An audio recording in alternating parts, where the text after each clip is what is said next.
Hi, everybody. This is Blaine DeSantis, and I welcome you to another edition of Books and Looks. Yes, it's our weekly voyage of discovery in the wonderful world of books. Books that I've been reading and authors I've been interviewing. And yes, I think I've recovered from COVID. And thank you for everybody who wrote notes and sent little wishes. And I think it all got through because I'm feeling a lot better. And I'm glad because today we have got one heck of a great author for you. We're joined today by Sarah Albee.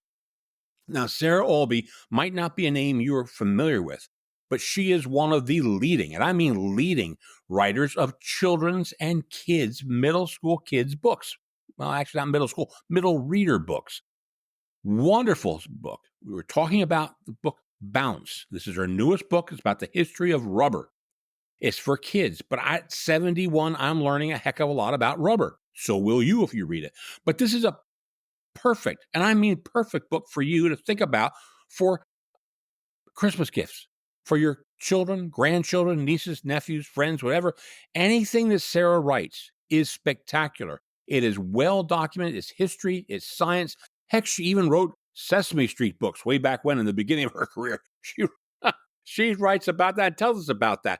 She has got many books out there. I think you're going to love Bounce. You're going to love another one about fairy tale science, which is outstanding about the science behind the fairy tales.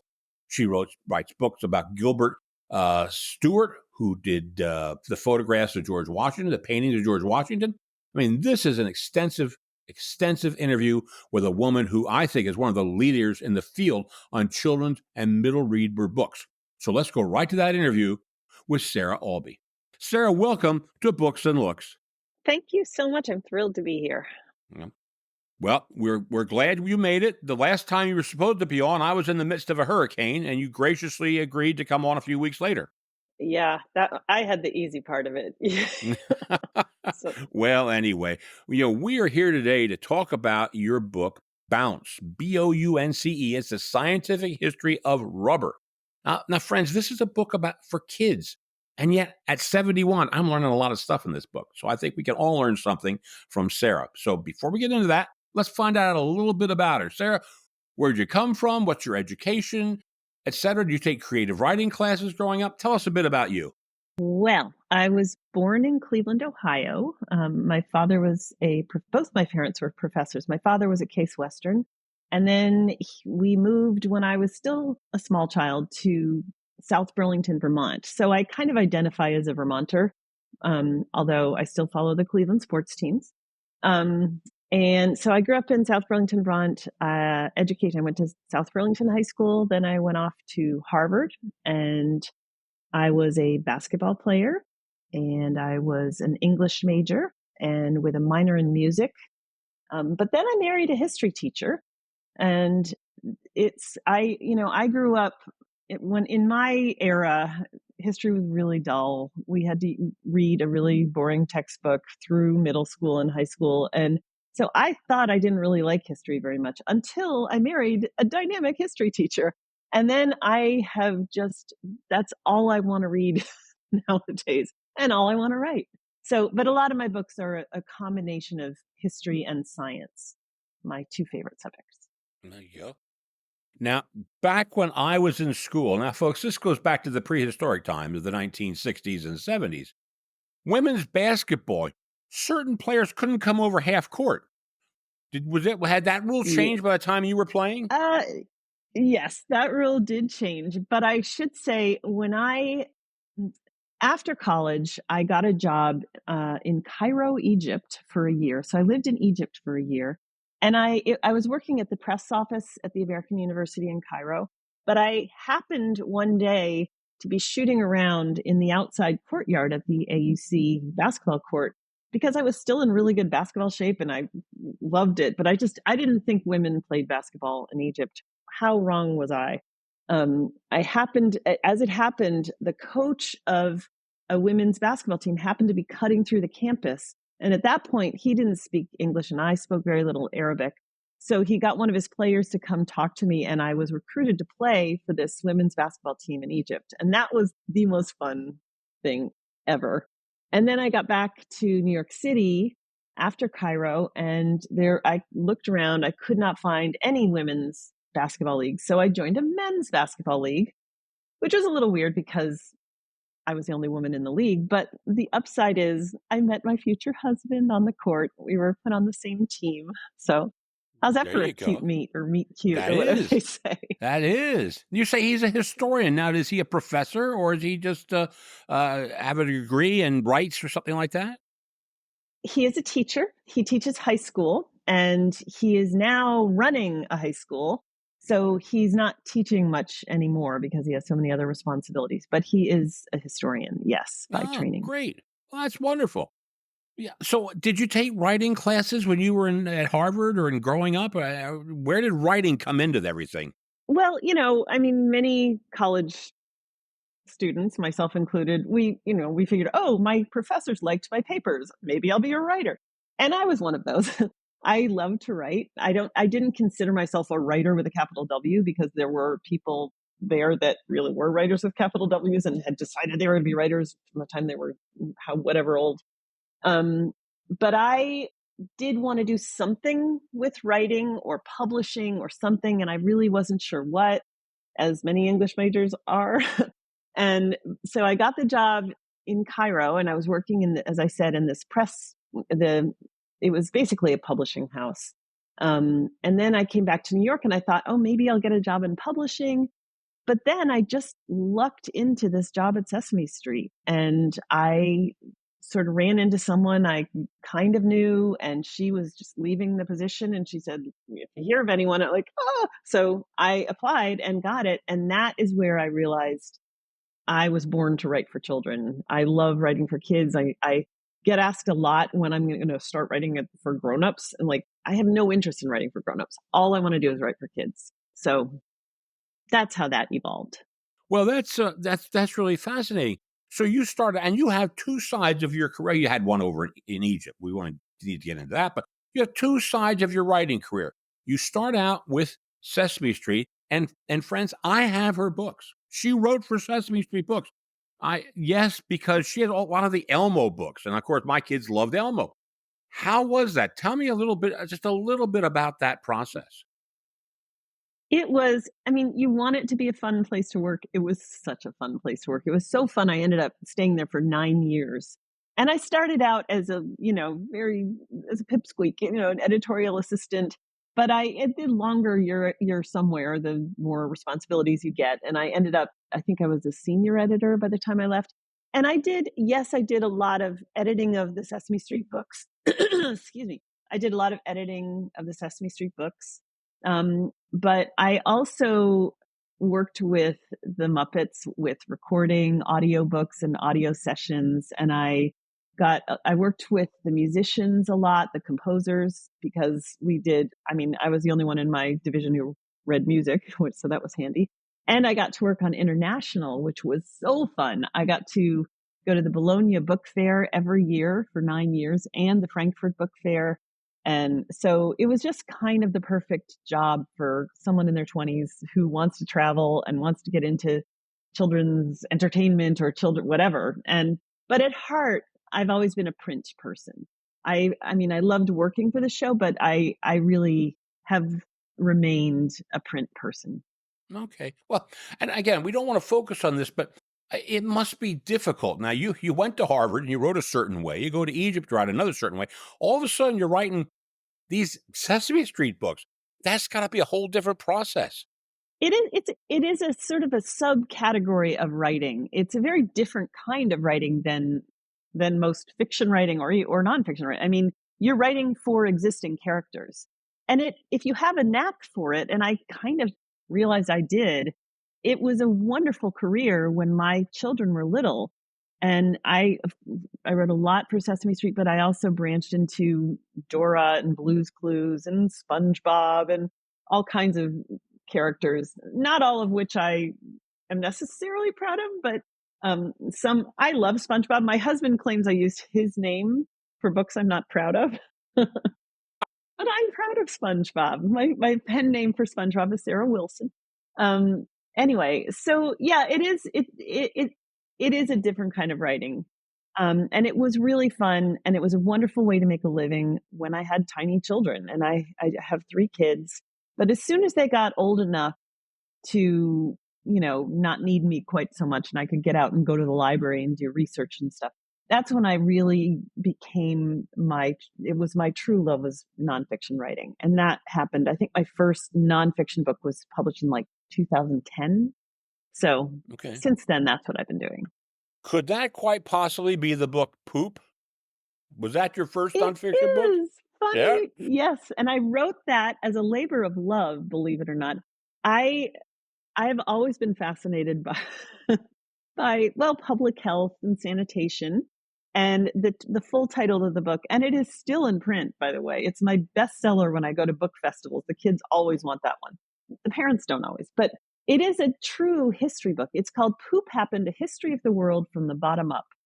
And it is a long book. I don't have a copy of it to show you, but it's, 100 plus pages. And it really is the history of human civilization because societies that paid attention to sanitation tended not to die or until cholera showed up and then everything was off the table. But so it really, it really is a book about public health and disease and sanitation.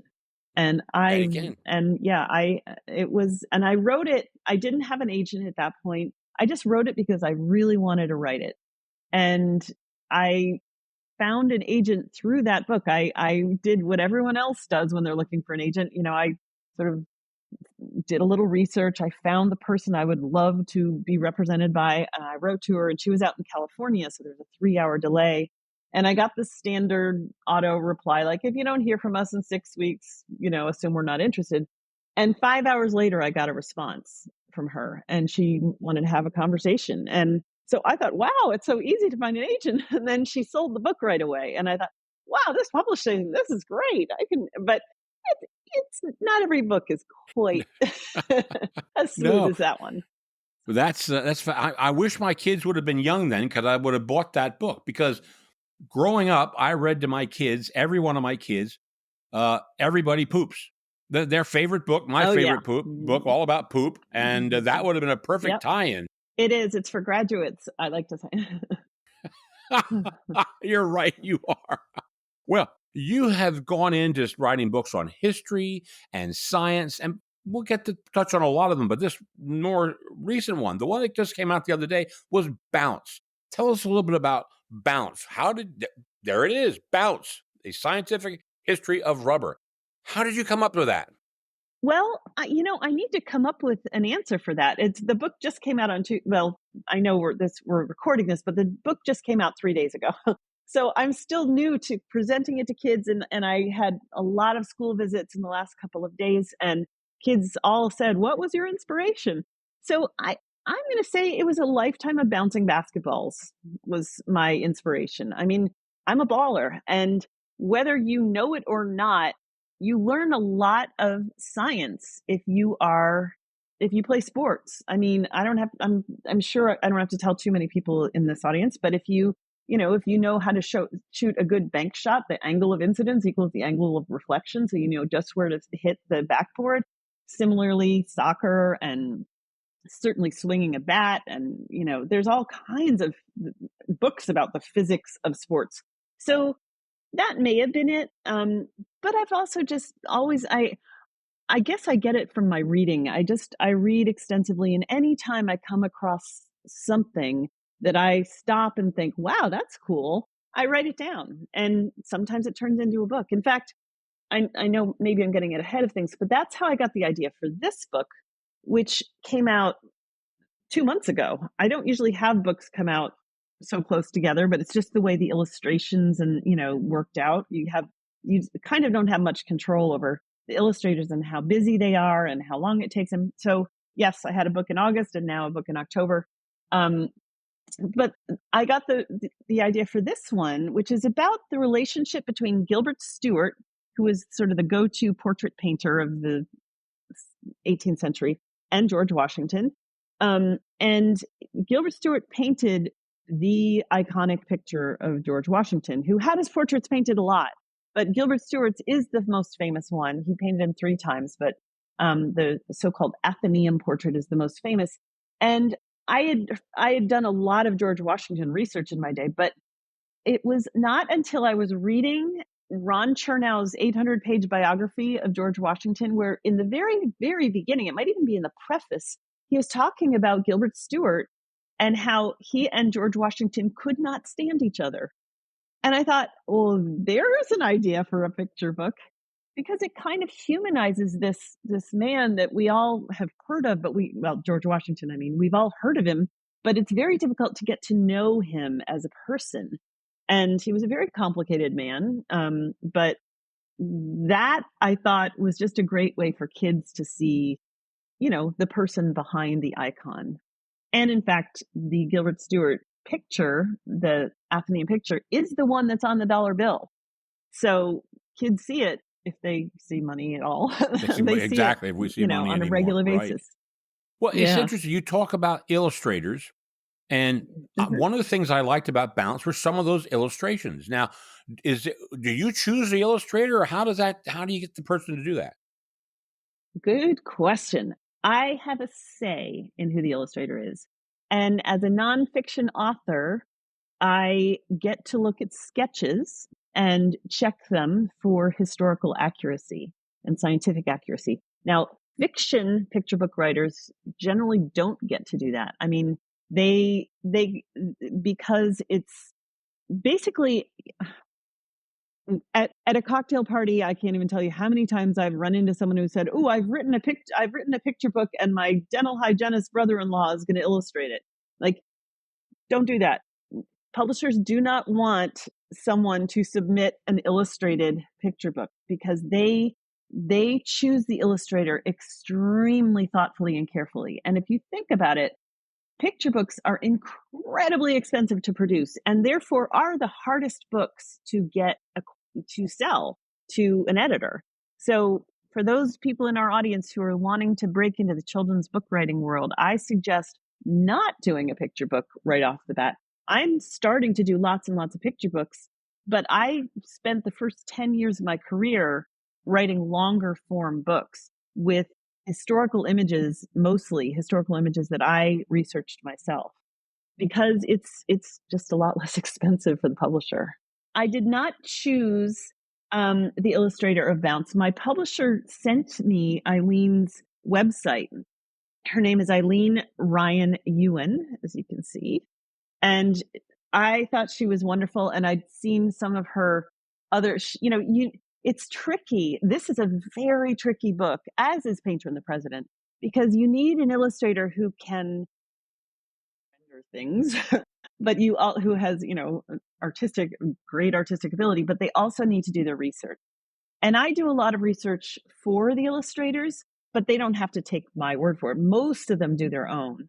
And both Eileen and Stacy Innerst, who is the illustrator of Painter and the President, he did a remarkable job on this one. And they're very different styles, but both of them did an enormous amount of research. And in fact, I sent Stacy, I found a copy of Gilbert Stuart's palette, his paint palette, in this old book, from the early 1800s, I think it was.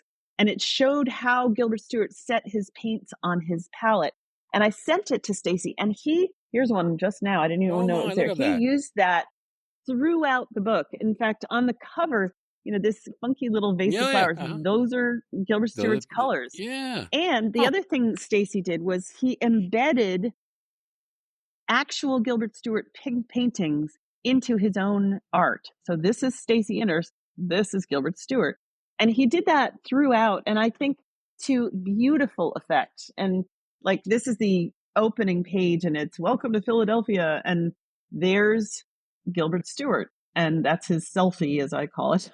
So that's his self portrait. So I think he did a really beautiful job. So it really depends on, the illustrator has a lot of leeway into how they want to interpret a story. wow. That's fantastic. And it helps sell the book. The better the pictures, the better the story. It all combines to make a bestseller. Absolutely. Wow. Well, that's wonderful. Now, one of the things I noticed is that this book is, quote, only, and it is only 40 action packed pages. Is that a size you like, 40 pages, or why would the history of rubber only be 40 pages? Well, I'm glad you asked that. Now, Every picture book is a multiple of 8. Fun fact, people don't always know that. Most picture books are 32 pages, and it's not like it starts, I mean, it's complicated because they can have end papers, etc. And sometimes the end papers are part of those 32 pages. Sometimes they're called self-end. Sometimes they're separate if it feels like a different kind of paper. So there's a lot of technical stuff, but basically picture books tend to be 32 pages. The more mass markety paperback picture books, like the ones you might buy in Target, those tend to be 24 pages. But for nonfiction, especially because these are really geared toward 7 to 12-year-olds, these are for slightly older kids. And so you get a higher word count for nonfiction, and you also can have a longer page count. So Painter and Bounce, these are, some are 40, some are 48. My newest one, which is, should I be showing this one yet? Feel free to show it to This us. one, okay, this is the book that is coming out in March. I have one copy of it. I'm so excited. It's called Zero, the Number That Almost Wasn't, and it's published by Charles Bridge. And this is illustrated by Chris Su, HSU, and he is nothing if not a historian. I mean, in his notes he has a notes about the art, and he did all these things I didn't even realize he had done. Like he had Halley's Comet in the sky on the ancient Greek page, and he had on the Persia page, he has the dog is a Saluki, an ancient breed, and Fibonacci is standing in a square with I think it's in Florence, the Duomo is in Florence, which was like under construction at the time Fibonacci lived. So he did all this additional research that I certainly would not have thought of. And it's amazing when the illustrators do that and get into it. Well, now, do you have to condense your story to hit the 40 pages? I mean, the history of science is extremely complicated, and you got it all in there. How do you? I didn't get it all in there, but I did a whole lot of writing for kids is deciding what to include and what you don't have room for. And that can be excruciating sometimes. And trying to get it's like writing haiku or something. I mean, you need to give them context because they don't know anything. They're kids. They've never heard of Gilbert Stuart. They've never heard of the House of Wisdom or Brahmagupta, the ancient Indian mathematician. So you have to give them context, but you also don't want to bog it down with too many words. So it is always a tightrope walk. It's always complicated, and I'm always thinking, what can I cut? What can I cut? What can I cut? And what can I show? What can the artist show in terms of the story? And that's something a lot of beginning picture book writers need to learn, and they do struggle with it. They'll say, Johnny was wearing a blue shirt and he, sat in a red chair. Like, you don't have to describe that because we'll be seeing it in the art. So taking out until it's distilled to the story you want to tell. Wow, that's really interesting. That's fascinating. And what you do, and I think what you do well, is you then provide a timeline, like big events in the world of rubber. And what you can't necessarily get in the book, you get it in the timeline. Yes, and that in our world we call this back matter, and librarians and teachers love back matter, and so do nonfiction authors. I mean, here is the timeline that's in Bounce, but there's also a lot of other stuff. The back matter is a good place to talk about things that, well, might be a higher level or something that a kid really ought to discuss with an adult rather than confronting it. Like for a George Washington biography that I wrote for second graders, I really wanted to mention that he was an enslaver and that he owned 316 people when he died. But I didn't want to freak out these 7-year-olds. So I put it's the first page of the back matter that I talk about that.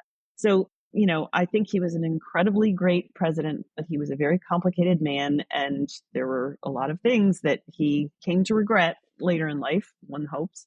But anyway, and in Bounce, the same thing. The history of rubber, if anyone's read about, I don't know, there's King Leopold, there's a lot of brutal history of exploiting of indigenous people.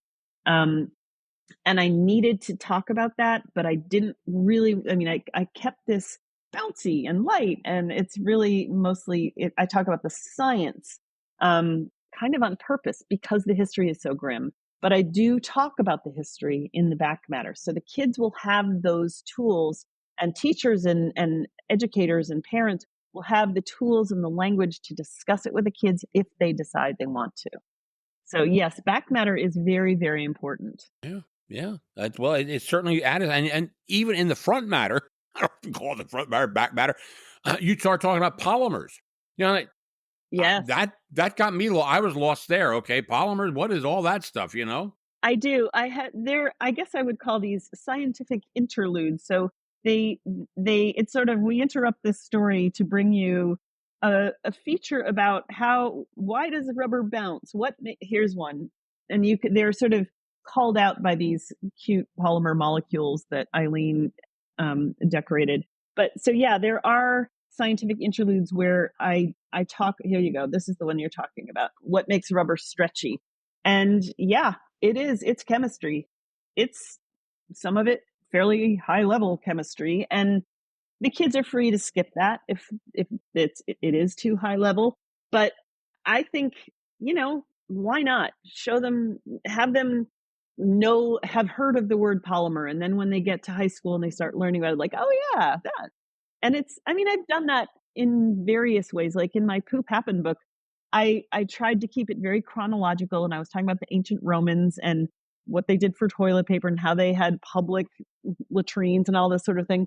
And the kids have probably not yet, many of them may not have read about ancient Rome yet, but when they get to it in third grade or fifth grade or whenever they do, it's like, oh yeah, those guys, the ones who use a sponge on a stick for toilet paper. That's right. That's right. So Yeah. I'm just hoping it will just trigger something for them in a good way that they'll have heard of it at the very least. Mhm. Yeah. My agenda, my goal is to get kids to love history before they have to read textbooks that beat all the love of history out of them. Right. But what you don't do is you don't dumb down your books for that age. You don't say, "Well, I'm gonna take this, I'm gonna make it younger even." You treat them like good quality readers, and you give them information that many people don't think they can handle at that age, but yet they can if they have teachers, adults with them, even themselves. Well, thank you for saying that. I appreciate that. And that is how I think. And you have to respect kids if you're going to write for them. You must. And it is, and you realize quickly, especially because I do so many school visits, I do so many author visits all over the country, and I visit schools and kids of all ages. And what's so wonderful is, kids have a sense of humor. They love laughing. And humor is a great way to get kids' attention and get them interested. And so if I can, and history isn't always funny, but if I can find the lighter side, at least some of it, or the next best thing, the gross side, they like gross too. So, but kids, yeah, you have to respect kids, and you realize that, they like to laugh just the way adults do. So it is, and it's very helpful that I see kids so frequently, and I talk to them all the time. And every time I visit a school, almost every time, I like to have lunch with a group of kids and just chat with them. And it's just great to kind of get to, okay, I'm in the mind of a 9-year-old right today, and I'm loving what I'm seeing, and I can see what is difficult for them and what, might be more challenging and what is something they love. And everything is great feedback. That's great. Now, one of the things, again, friends, this book is so spectacular. At the end of this book, it just doesn't say the end. We get a bibliography at the end of this. I mean, this is really detailed. And again, kids can see this. They can go to these sources if they want to and read more about the topics. That's wonderful. Are all your books have bibliographies in them? Oh yeah, and what's so painful for me is I can't put all of my sources because there just isn't enough real estate. So it's always a select bibliography, a selected reading list.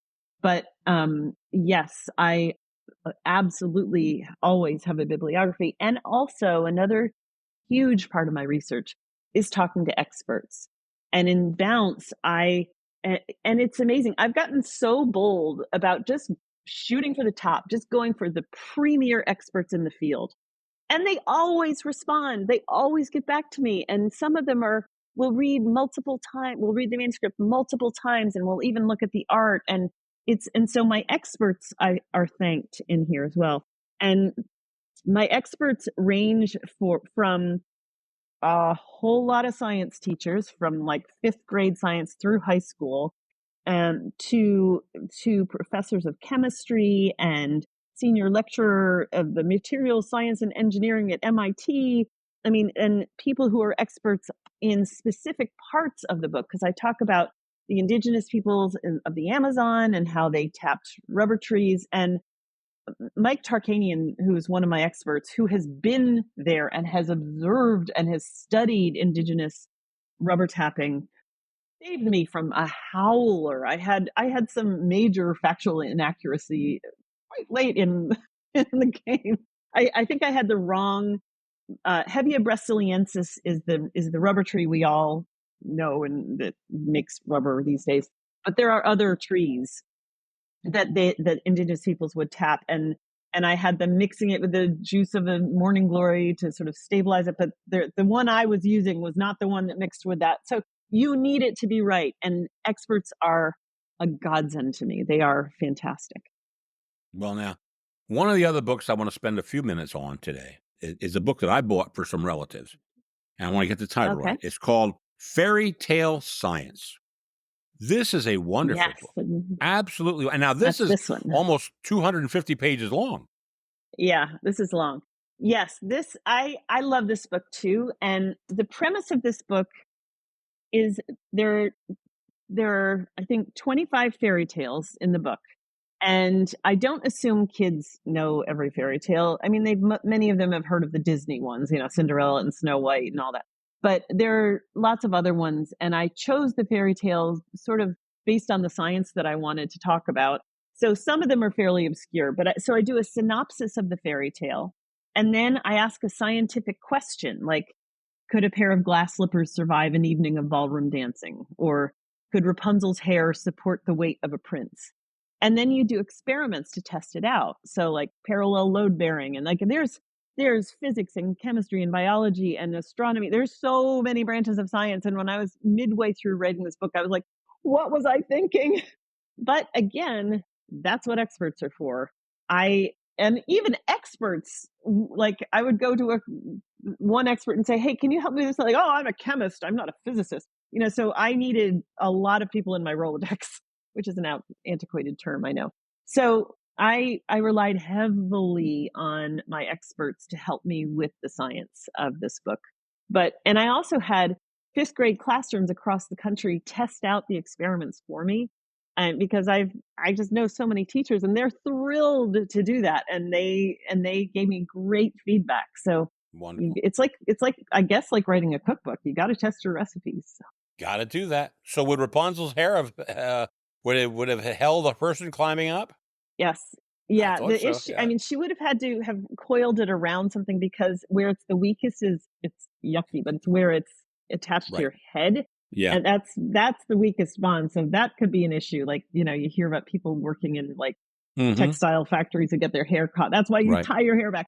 But if she'd coiled her braid around, it would totally have Would have supported the done it. weight of a prince. It could never Absolutely. have Yeah. grown that long in real life, but That's another issue. But the answer to Cinderella is she could not have survived an evening of ballroom no. dancing in glass slippers. Maybe if they were like plexiglass, but Uh, they would have been deeply uncomfortable. yeah. Definitely. Definitely. Wow. Well, it's funny because we gave the girls who we gave this to were over here visiting us this summer from England, and we gave it to them. They looked at it, they liked it, and then their mother got it. She was with them, and she's a doctor. Well, she was Oh, fascinated by this thing, and did you see this? Did you see that? Look at that. And she was, yep, they're going to learn a lot from that book. So, yeah, very well done. Absolutely well done. Now, thank we talked a little bit about other things. You write history books, you write books on archaeology, on poison. You write a little bit about all this stuff. And is this the history books? That's part of a series, if I'm not mistaken. Yeah, well, I guess they are with various different publishers. This one came out This one came out in 2023, 2022. And this is called Troublemakers in Trousers. And this is another long one. But it's in this, I profile 21 women from history who, for various reasons, dressed in men's clothing, even though as far as I can tell, they identified as women, and yet they dressed in men's clothing. And in times in history when that was not okay, some of them they went from being ridiculed to executed, like in Joan of Arc's case. So they did it to escape enslavement, or to fight for their country, or to get a great job, or to be a pirate. And this was so much fun to write. And speaking of art, I just absolutely love the art here. So yeah, I don't know. I like to find fun stories and cool stories and stories that will intrigue kids to learn more, because I don't have the space to cover everything, but my hope is that it will pique a child's curiosity to pursue more interest. Well, now, see, I'm looking at something here as I Can Read. Helen Keller, The World at Her Fingertips. Now, that's got to be part of a series, the I Can Read series, if I'm not mistaken. That one, yes. And I don't have Okay. one to show you, but yes, I've got 6 biographies with this is HarperCollins's I Can Read. Those are geared to kids at about the second grade level. Those, I love those books, and one of which is about George Washington. And I those books, however, take every bit as much research as my longer books. Like, a 32-page book with with controlled vocabulary and very little real estate for words, that those are extremely tricky and challenging to write, because you need to find the core of the person you're writing about. And you don't want to just do, they were born on this day and they died on this day and here's what happened in between. You have to kind of start with, here's why this person was awesome, and then kind of drop in other facts about them along the way. So with George Washington, to write that one, I was a visiting scholar at Mount Vernon for a week. And I mean, that was an intense week of research, and it was fantastic. And I learned so much about him. But then you try to find the things that are of interest to kids. And so he loved dogs. And but where I start that book is, it's after the war. George Washington, the Americans, the colonists have won the war against England. And okay, what do we need a ruler? Should it be a king? Should it be a president? And like, yeah. And they go to George and they say, hey, will you be the king? And he's like, no, we just got rid of the king. I'm not going to be the king. And they finally convince him to be the president. But he at first said no. He gave up power. And people did not do that in the 1700s. And that's what I point out to kids at school visits. I say, this is what is amazing about this man. And he did it again after his second term was over. And they said, hey, we want you to keep being president for life. And he said, no, we need something that's known as peaceful transference of power. And it is time for me to step back, and you need to get another president in here. And so John Adams, well, he wasn't really elected, but he was appointed the second president. So that set the tone for our country. And that was one of the great things about this man. And that's what I emphasize in this teeny tiny book for kids. I devoted a lot of time in this very short book, but that's what I thought was important about him. You see, friends, when you see the name Sarah Albee on any book, be it about poop, be it about I Can Read, be it about women, be it about science, be it about bouncing, you know you're going to get a quality effort. And, Sarah, it has been an absolute joy having you come on Books and Looks today and talking with us about not just bounce, but your entire career and your process. And I am more of a fan than I was before we started this interview. I thank you so much for coming on today. Well, thank you. It was so much fun to talk to you. I loved your questions. Well, friends, as I said, I hope you enjoyed this interview. I learned a lot. I hope this has given you some Christmas ideas. Yep, things to go under the Christmas tree. These are fantastic books that your kids can read or grandchildren can read. You can read with them. You can talk about things. It's science, it's history, it's all sorts of great stuff that she's doing. And I'm telling you what, I really appreciate this because I've gained so much appreciation for people who write children and middle reader books. I'm telling you what, it's not as easy as it looks, and she's one of the best, so you don't want to miss her stuff. Hey, anyway, what am I looking at? Well, next week we've got an author with us who I had to postpone because she had pneumonia. That's right. So we have brought her back. Her name is Anne Morrissey, and she's here to talk about her book, Street Fight. Now, that's the book about the taxi wars in Chicago. Now, I tried to do a little bit about that when, the week she was supposed to be on and couldn't make it. I didn't do it justice, friends. I did not do it justice. So Anne is coming in. She's going to tell us all about Street Fight. I could hear that one over and over again. That's a wild time in old Chicago. So anyway, hey, listen, on behalf of my website, booksandlookspodcast.com, on behalf of my good friends at Podcast Studio X, this is Blaine DeSantis for Books and Looks. Say, may all your leaves be pages in a book. So long.